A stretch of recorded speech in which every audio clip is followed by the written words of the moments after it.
Hi student, welcome back to my channel. आप सभी लोगों का हमारे इस चैनल पर स्वागत है। A very very good evening to all of you.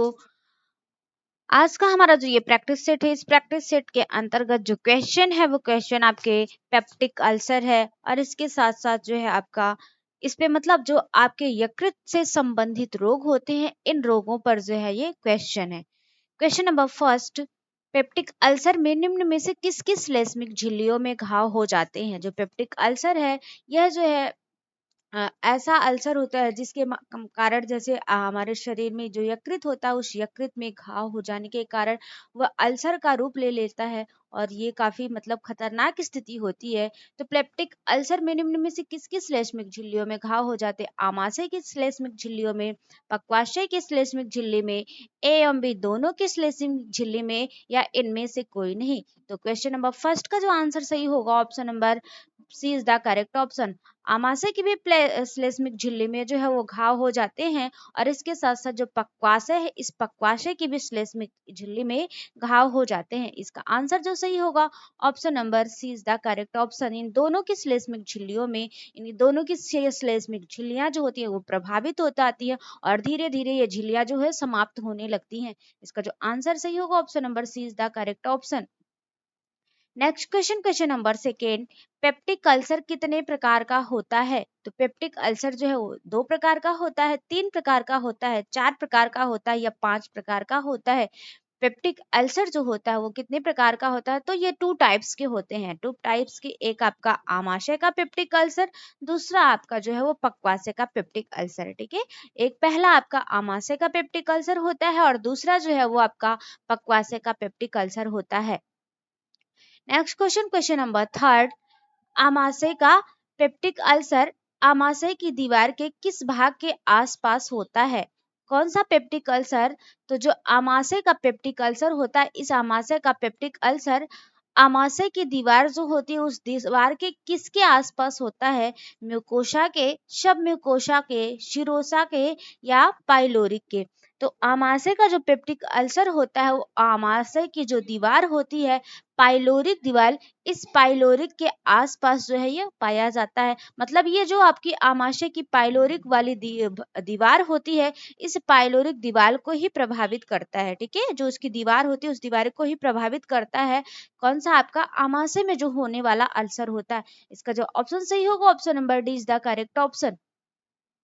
Next question, question number 4, पक्वाशय के पेप्टिक अल्सर का संबंध छोटी आंत के किस भाग से होता है। तो जो पक्वाशय का पेप्टिक अल्सर, पहला तो क्वेश्चन आपका यहाँ से उठेगा कि पक्वाशय का पक्वाशय के पेप्टिक अल्सर का संबंध किससे होता है। तो छोटी आंत देगा, बड़ी आंत देगा, आपका जो है गुदाद्वार हो देगा, ऐसे ऑप्शन आपका देगा। तो सबसे पहले किससे संबंधित होता है पक्वाशय का जो पेप्टिक अल्सर।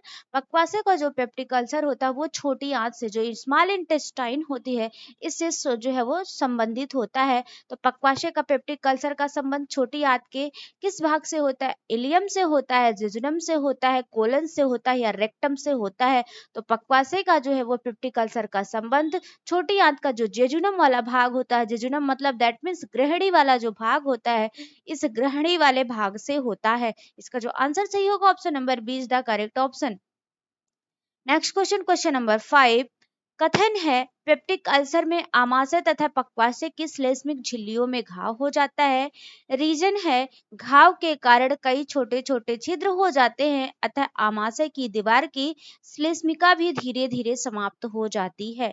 क्या कथन है कि पेप्टिक अल्सर में आमाशय तथा पक्वाशय दोनों की झिल्लियों में घाव हो जाते हैं। बिल्कुल सही है कि पेप्टिक अल्सर के कारण आमाशय और पक्वाशय इन दोनों के में जो श्लेष्मिक झिल्ली पाई जाती है, इस श्लेष्मिक झिल्ली में जो है वो घाव हो जाते हैं।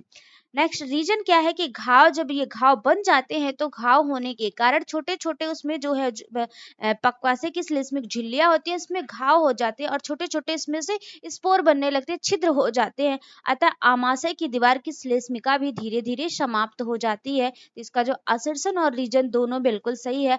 असर्शन जो है भी सही है और रीजन भी बिल्कुल सही है। जब ज्यादा समय तक ये घाव बने रहते हैं तो आमाशय की जो दीवार है वो दीवार को प्रभावित करते हैं और जिसके कारण जो आमाशय की श्लेष्मिक झिल्ली है वह धीरे धीरे नष्ट होने लगती है। Next question, question number 6, peptic ulcer के कारण निम्न में से कौन से हैं? इस किस कारण से पेप्टिक अल्सर होता है? मसालों का अत्यधिक सेवन करने से, कम प्रोटीन के सेवन से, कम वसा के सेवन से, या उपरोक्त सभी? तो पेप्टिक अल्सर के कारण जो है इसमें से कौन से हैं? पेप्टिक अल्सर के कारण इसमें निम्न में से कौन से हैं? मसालों के अत्यधिक सेवन से, कम प्रोटीन का सेवन से, कम वसा के सेवन से, या उपरोक्त सभी? तो पेप्टिक अल्सर जो है वो अधिक मात्रा में अगर मसाले का उपयोग करते हैं तो भी पेप्टिक अल्सर हो सकता है। कम प्रोटीन युक्त अगर भोजन का सेवन कर रहे हैं तो भी जो पेप्टिक अल्सर हो सकता है, या कम वसा युक्त भोजन का अगर सेवन कर रहे हैं तो भी पेप्टिक अल्सर हो सकता है। इसका जो आंसर सही होगा option number D is the correct option. उपरोक्त सभी जो है इसके बिल्कुल सही आंसर है। इसका कौन सा आंसर सही होगा? तो डी ऑप्शन बिल्कुल सही आंसर है। Next question, question number 7, peptic ulcer के लक्षण निम्न में से कौन से हैं? पेप्टिक अल्सर जो है, इस पेप्टिक अल्सर के लक्षण इसमें से कौन सा है? अम्ल का बार बार मुंह में आना, विटामिन सी एवं लोहे की कमी का प्रभाव, वजन कम होना, या उपरोक्त सभी? तो पेप्टिक अल्सर के लक्षण जो हैं इसमें से कौन से हैं? तो अम्ल का बार बार मुंह में आना, ये भी इसके लक्षण के अंतर्गत आता है। विटामिन सी एवं लोहे की कमी का प्रभाव, ये भी इसके अंतर्गत आता है। वजन कम होना, वजन जो है कम होना, ये भी इसके अंतर्गत आता है। तो इसका जो ऑप्शन सही होगा option number D is the correct option. उपरोक्त सभी जो है पेप्टिक अल्सर के लक्षण के अंतर्गत आते हैं। सभी जो है ये पेप्टिक अल्सर के लक्षण के अंतर्गत आते हैं। Next question, question number 8, peptic ulcer के रोगी के आहार में प्रोटीन की कितनी प्रतिशत मांग बढ़ जाती है? अगर कोई व्यक्ति पेप्टिक अल्सर से ग्रसित है तो उस रोगी में प्रोटीन की जो मांग है वो कितनी बढ़ जाती है? क्योंकि इसमें प्रोटीन जो है वो ज्यादा मात्रा में दिया, अगर हम कम प्रोटीन लेंगे तो पेप्टिक अल्सर होगा, अगर ज्यादा मात्रा में प्रोटीन लेंगे तो पेप्टिक अल्सर से हम सेफ रह सकते हैं। ए ऑप्शन अब 20%, C option 30%, B option 30%, C option 40%, और डी ऑप्शन 50%। तो पेप्टिक अल्सर के रोगी के आहार में जो प्रोटीन की मात्रा आपकी रिकमेंड की गई है वो कितनी कितनी प्रतिशत आपकी? तो लगभग जो है ये 20% मात्रा इसकी बढ़ा देनी चाहिए। कितने प्रतिशत? 20% मात्रा इसकी बढ़ा देनी चाहिए।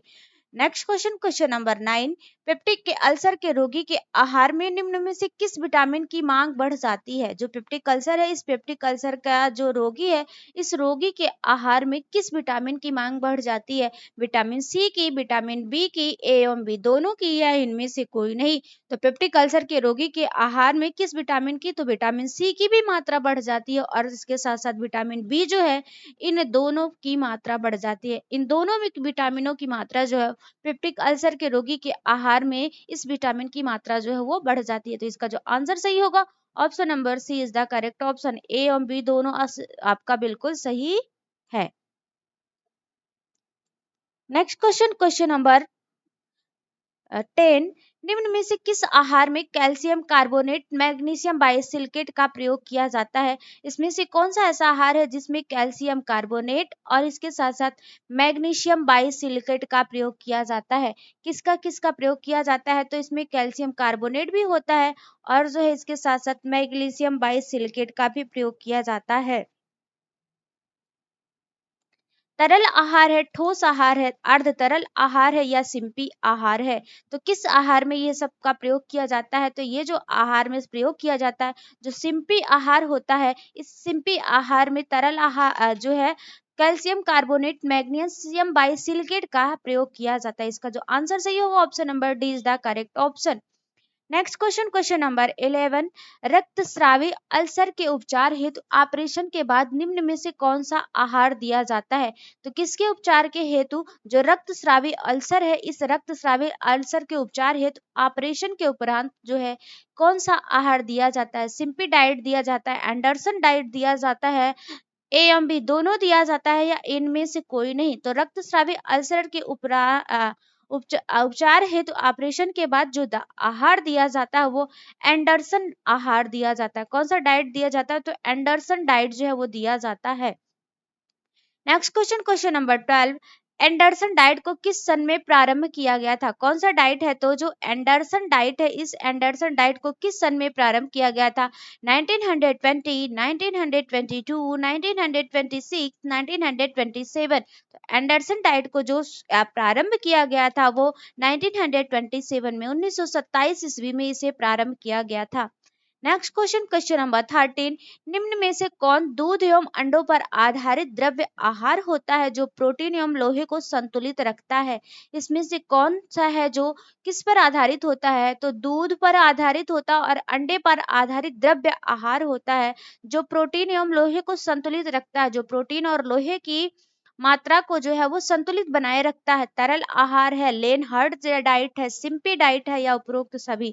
तो क्वेश्चन नंबर 13 का जो आंसर सही होगा वो क्या है? लेनहर्ड डाइट है। कौन सा दूध एवं अंडे पर आधारित द्रव्य आहार होता है? तो लेनहर्ड जो डाइट होता है ये आपका अंडों पर, दूध और अंडों पर आधारित आहार होता है जो प्रोटीन और लोहे को संतुलित करता है। इसका आंसर जो सही होगा option number B is the correct option. Next question, question number 14, Meulengracht ग्रांट्स डाइट, ये म है, म्यूलिन ग्रांट्स डाइट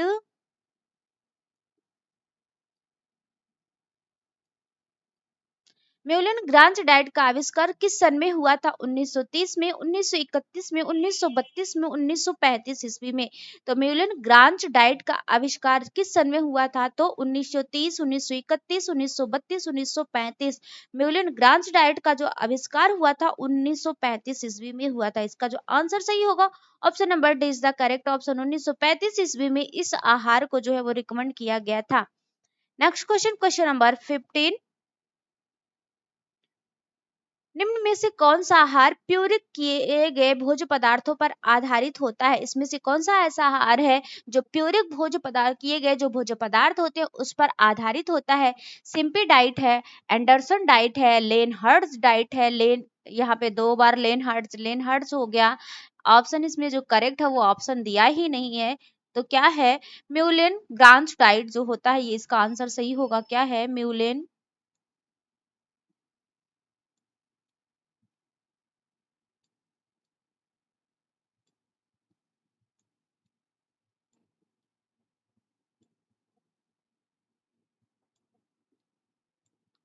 तो इसका जो आंसर सही होगा वो क्या होगा?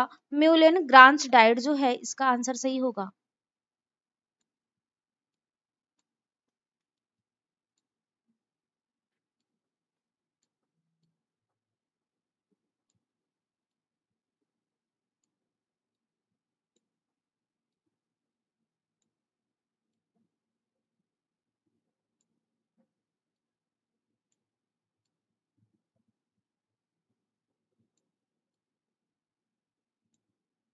म्यूलिन ग्रांट डाइट जो है इसका आंसर बिल्कुल सही होगा। ये है आपका, ये आंसर सही है। ठीक है, म्यूलिन, बाकी इसमें से कोई जो है ये ऑप्शन सही नहीं है। म्यूलिन ग्रांट डाइट जो है इसका आंसर सही है। Next question, question number 16, assertion है डायरिया की स्थिति में कोलन वाले भाग से मल अति शीघ्रता से आगे निकलता है जिस कारण उसमें उपस्थित द्रव पदार्थों का अवशोषण नहीं हो पाता, जिससे पूर्णतः ना बने हुए मल का अवशोषण होने लगता है। क्या है क्वेश्चन कि डायरिया की स्थिति में जो आपका कोलन, बड़ी आंत का कोलन जो होता है ना, कोलन, सीकम, कोलन, रेक्टम, तीन भाग होते हैं बड़ी आंत के। तो जो कोलन वाला, दैट मीन्स इसका जो मध्य वाला भाग होता है, तो ये क्या है? मध्य वाले भाग में मल अति शीघ्रता से आगे की तरफ बढ़ता है जिस कारण उसमें, क्योंकि इसी वाले जो भाग में है वो पदार्थों का अवशोषण होता है, जिस कारण उसमें उपस्थित द्रव पदार्थों का अवशोषण नहीं हो पाता, जिससे पूर्णतः ना बने हुए मल का अवशोषण होने लगता है। असर्शन एवं रीजन दोनों गलत है। असर्शन गलत परंतु रीजन सही है, असर्शन सही परंतु रीजन गलत है। असर्शन एवं रीजन दोनों सही है। इसका जो आंसर सही होगा option number D is the correct option. Assertion भी बिल्कुल आपका सही है और इसके साथ साथ रीजन भी सही है। डायरिया की स्थिति में कोलन वाला भाग से मल जो है वो शीघ्रता से आगे बढ़ता है और जो है जब ये इसी वाले भाग में जाकर वो, क्योंकि अवशोषण की जितनी भी प्रक्रिया होती है वो बड़ी आंत के कोलन वाले भाग में होती है, तो जो कोलन वाला जो भाग अवशोषित नहीं कर पाएगा तो मल जो है वो क्या है? बिना अवशोषित हुए ही उसमें जो पोषक तत्व है, जो पाचन की क्रिया के बाद जो पोषक तत्वों का अवशोषण होता है, उन अपोषक तत्वों का अवशोषण नहीं होगा और बिना अवशोषण के हुए ही मल जो है वो बाहर होने लगता है। इसका जो आंसर सही होगा option number D is the correct option. Next question, question number 17, अतिसार कितने प्रकार का होता है? क्या है? अतिसार कितने प्रकार का होता है? 2 प्रकार का होता है, 3 प्रकार का होता है, 4 प्रकार का होता है या 5 प्रकार का होता है? तो अतिसार जो है वो क्या 4 प्रकार का होता है। इसका जो आंसर सही होगा option number C is the correct option. 4 प्रकार का अतिसार होता है। पहला आपका तीव्र अतिसार, दूसरा दीर्घकालीन अतिसार, तीसरा पर्यटन के प्रभाव से उत्पन्न अतिसार और चौथा है तनाव या भय से उत्पन्न अतिसार। इसका जो आंसर सही होगा option number C is the correct option. Next question, question number 18, भोज्य पदार्थों में आर्सेनिक, सीसा, पारा आदि रासायनिक पदार्थों की उपस्थिति से निम्न में से कौन सा अतिसार होता है? ठीक है, किसके उपस्थिति के कारण? तो इसमें आर्सेनिक भी उपस्थित है, सीसा है और इसके साथ साथ पारा है, इसके साथ साथ कुछ रासायनिक केमिकल सबस्टेंस भी हैं, कुछ रासायनिक पदार्थ भी हैं। इन पदार्थों की उपस्थिति से निम्न में से कौन सा अतिसार होता है? तीव्र अतिसार होता है, दीर्घकालीन अतिसार होता है या इसके साथ साथ आपका ए एवं बी दोनों होता है या इनमें से कोई नहीं होगा? तो इससे जो होगा आपका तीव्र अतिसार होता है। बहुत तेजी से जो अतिसार है ये इससे होता है। ठीक है, और यह जो होता है अक्सर इस अतिसार में कौन सा जीवाणु जो सर्वाधिक सक्रिय हो जाता है? तो साल्मोनेला स्पाइलोकोकल नामक जो जीवाणु है, इस जीवाणु के कारण भी यह अतिसार देखने के लिए मिलता है या इस जीवाणु के कारण भी यह अतिसार आपका होता है। कौन सा? भोज्य पदार्थों में आर्सेनिक, सीसा, पारा, इन सबके साथ साथ एक जीवाणु है साल्मोनेला फाइटोकोकल। इस फाइटोकोकल जीवाणु के संक्रमण से भी यह जो अतिसार होता है। नेक्स्ट क्वेश्चन, क्वेश्चन नंबर 19, किसी भोज्य पदार्थों से एलर्जी होने की स्थिति में अतिसार की समस्या होती है। अगर किसी भोज्य पदार्थ, कुछ लोगों को कोई ना कोई भोज्य पदार्थ जो है वो सूट नहीं करते, उनकी बॉडी को वो सूट नहीं करते, तो कभी अगर उस पदार्थ का वो सेवन कर लेते हैं तो इस सेवन के उपरांत भी अतिसार की समस्या देखने के लिए मिलती है। रीजन है, इस समस्या में पेट में दर्द, पतला मल निष्कासित होने लगता है। तो लक्षण ही अतिसार का यही होता है कि पेट में दर्द होगी, मरोड़ होगा, मितली होगी, इस प्रकार की समस्याएं जो है वो प्रकट होती हैं। और क्या है, पतला मल जो है, वो पूरे पतला पतला जो है वो निष्कासित होगा। तो इसका क्या है, असर्शन और रीजन दोनों बिल्कुल सही है। ये दोनों है, असर्शन भी आपका सही है और इसके साथ साथ रीजन भी बिल्कुल सही है। इसका जो ऑप्शन सही होगा option number A is the correct option. Next question, question number 20, यकृत सिरोसिस में निम्न में से किस डायरिया के लक्षण आते हैं? जो यकृत सिरोसिस है, इसमें से किस डायरिया के लक्षण आपके देखने के लिए आते हैं? तीव्र डायरिया के, दीर्घकालीन डायरिया के, पर्यटन के प्रभाव से उत्पन्न डायरिया के या भय से उत्पन्न डायरिया के? तो यकृत सिरोसिस में जो डायरिया के लक्षण प्रकट होते हैं वो दीर्घकालीन डायरिया के लक्षण इसके जो है इसमें प्रकट होते हैं। इसका जो आंसर सही होगा option number B is the correct option. Next question, question number 21, दीर्घकालीन अतिसार की समस्या निम्न में से किन रोगों में देखने के लिए मिलती है? किसकी? तो जो दीर्घकालीन अतिसार होता है, इस दीर्घकालीन अतिसार की समस्या इसमें से किस रोग में देखने के लिए मिलती है? मधुमेह में, न्यूरोपैथिक में, यूरेमिया में या उपरोक्त सभी में? तो दीर्घकालीन अतिसार की जो समस्या है वो किस में देखने के लिए मिलती है? होती है मधुमेह में भी होती है, न्यूरोपैथिक में भी होती है, यूरेमिया में भी होती है। इसका जो आंसर सही होगा option number D is the correct option. उपरोक्त सभी में जो यह समस्या देखने के लिए मिलती है, इसका जो आंसर सही होगा option number D is the correct option. Next question, question number 22, हवा एवं पानी के बदले प्रभाव से निम्न में से कौन सा डायरिया उत्पन्न होता है? तो किसके? हवा और पानी के जो बदले प्रभाव है, इस प्रभाव से कौन सा डायरिया उत्पन्न होता है? तीव्र अतिसार है, दीर्घकालीन अतिसार है, पर्यटन के प्रभाव से उत्पन्न अतिसार है या भय से उत्पन्न अतिसार है? तो हवा एवं पानी, जब हम कहीं पर्यटन करने जाते हैं तो पर्यटन करने के बाद हमें अलग अलग जलवायु मिलती है, अलग अलग वहाँ की जो पानी का स्तर होता है वो मिलता है, अलग अलग प्रकार के जो हमको वाटर मिलते हैं। तो इस कारण जो है वो पर्यटन के प्रभाव से ये जो अतिसार उत्पन्न होता है। तो पर्यटन के प्रभाव से, हवा एवं पानी के बदले प्रभाव से जो अतिसार उत्पन्न होता है वो पर्यटन से होता है। इसका जो आंसर सही होगा option number C is the correct option. Next question, question number 23, तीव्र अतिसार कितनी कैलोरी? तीव्र अतिसार में, यहाँ पे मैं थोड़ा सा छूट गया है, टाइपिंग एरर हो गया है।